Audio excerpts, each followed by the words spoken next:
जैसे किचन के अंदर ये आग लगी, 1 मिनट सुनता हूँ, किचन के अंदर आग लगी, सिलेंडर सब घर में है, आप घबरा कर छोड़कर भाग जाओगे तो पूरी आग लग जाएगी। आपको घबराना नहीं है। किचन के अंदर कोई चादर वगैरह कोई भी चीज़ है उसको थोड़ा सा गीला करो जल्दी जल्दी, तब तक जलने दो आग। ये नहीं कभी नहीं ब्लास्ट होगा जब तक इसको इग्निशन टेम्परेचर बाहर से नहीं मिलेगा।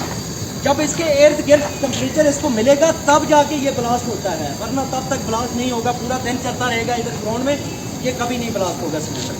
हमें ये ज़हन में होता है बस आग निकली सिलेंडर ब्लास्ट हो गया निकल जाओ, हम छोड़ के भाग जाते हैं। छोड़ना नहीं। जो खासकर हमारी माएँ बहनें हैं उनको पूरी तरह से अपना आप हिम्मत दिखाना है।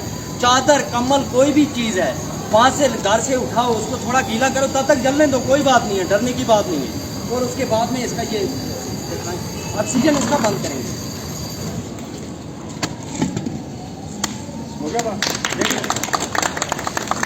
अब उसके बाद में रेगुलेटर ऑफ कर दो। अगर पाइप में लीक है सिलेंडर बाहर निकाल दो। अगर ये चीज़ भी नहीं है, कोई चादर वगैरह कम्बल नहीं मिलती है आपको, घर में बाल्टी पड़ी रहती है, चाहे इसमें कोई भी चीज़ है फेंक दो उसको। फिर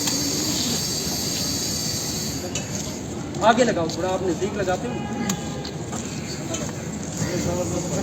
बाल्टी कुछ भी चीज घर में रहती है, बाल्टी फेंक दो। इतनी बड़ी बाल्टी होनी चाहिए जैसे कि अभी देखो आप,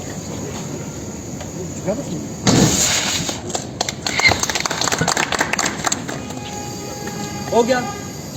अब तीसरी एक और, अगर पाइप में ज्यादा आगे लंबी चूल्हे के नजदीक किसी जगह वहां पर बाल्टी आपकी तो नहीं आ सकती, चादर आ सकती है।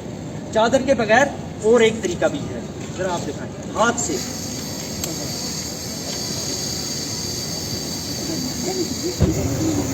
देखो 3 इंच का गैप रखना चाहिए, आगे से आप हाथ लाओगे जल जाएगा। इसके 3 इंच का उंगली से आप बंद कर सकते हो। अभी देखिए कौन सा मुश्किल काम है।